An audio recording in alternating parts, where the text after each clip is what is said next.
પાડી તાલુકામાં છેલ્લા 48 કલાકથી પડી રહેલા મેઘરાજાના અનરાધાર અને ભારે વરસાદે જનજીવન અસ્તવ્યસ્ત કરી દીધું છે. તાલુકાના તિધરા ગામના બંગલાફળિયા વિસ્તારમાં પાણી ભરાતા ગંભીર પરિસ્થિતિનું નિર્માણ થયું છે. નીચાણવાળા વિસ્તારના 50 થી વધુ ઘરોમાં પાણી ઘૂસી જતા સ્થાનિક રહેવાસીઓને ભારે હાલાકીનો સામનો કરવો પડી રહ્યો છે. આ પૂરની સ્થિતિથી જીજે દેશી ન્યૂઝના બ્યુરો ચીફ કિરણ પટેલનું ઘર પણ પ્રભાવિત થયું છે. પારડી તાલુકામાં છેલ્લા 48 કલાકથી પડી રહેલા અનરાધાર અને ભારે વરસાદના કારણે જનજીવન પ્રભાવિત થયું છે. તાલુકાના તિધરા ગામના બંગલાફળિયા વિસ્તારમાં ભારે પાણી ભરાતા ગંભીર પરિસ્થિતિનું નિર્માણ થયું હતું. નીચાણવાળા વિસ્તારમાં 50 થી વધુ ઘરોમાં પાણી ઘૂસી જતા સ્થાનિક રહેવાસીઓને ભારે હાલાકીનો સામનો કરવો પડ્યો છે.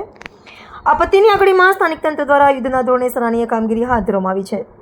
પરિસ્થિતિની ગંભીરતાને ધ્યાનમાં રાખીને આજે deputy collector Shri TDO Pardi Vanshraj સાહેબ, તિઘરા ગામના તલાટી મેઘાબેન અને સરપંચ શ્રી તાત્કાલિક સ્તર પર દોડી ગયા હતા. અધિકારીઓએ અસરગ્રસ્ત વિસ્તારની પ્રત્યક્ષ મુલાકાત લઈ ગ્રામજનોની રજૂઆતો સાંભળી હતી અને તાત્કાલિક રાહત અને બચાવ કામગીરી શરૂ કરવાના આદેશ આપ્યા હતા. પૂરગ્રસ્તો માટે તાત્કાલિક ધોરણે ફૂડ પેકેટ અને અન્ય રાહત સામગ્રીની વ્યવસ્થા કરવા સૂચના અપાઈ હતી. ભરાયેલા પાણીના ઝડપી નિકાલ માટે પંપ મૂકવાની વ્યવસ્થા કરવામાં આવી છે. નાગરિકોના સ્વાસ્થ્યની સંભાળ માટે આરોગ્ય ટીમની વિશેષ વ્યવસ્થા ગોઠવવામાં આવી છે. જીજે દેશી ન્યૂઝના બ્યુરો ચીફ કિરણ પટેલનું ઘર પણ આ પૂરની સ્થિતિથી પ્રભાવિત થયું છે. તલાટી મેઘાબેને જણાવ્યું છે કે લોકોના ઘરો અને ખેતીમાં થયેલા નુકસાનનો સર્વે આજથી જ યુદ્ધના ધોરણે શરૂ કરી દેવામાં આવશે.